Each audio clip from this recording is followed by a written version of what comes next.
Hello guys, welcome back to my YouTube channel Enable Website Design. In this video I will show you to use Google Drive files in your WordPress website. So for example, here you can see I have a video file and now I want to embed this video file in my WordPress website.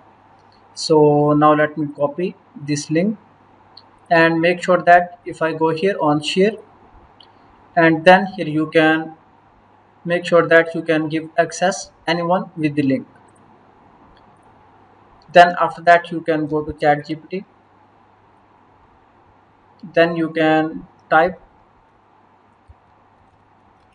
generate iframe for this link to embed in WordPress website.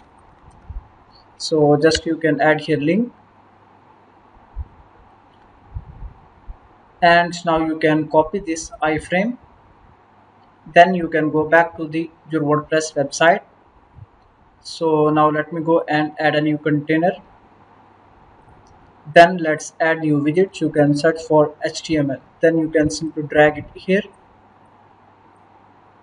and then you can add this iframe HTML code.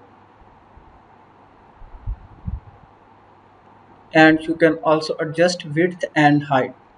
So by default this is 640. So after that click on publish button, then reload this page.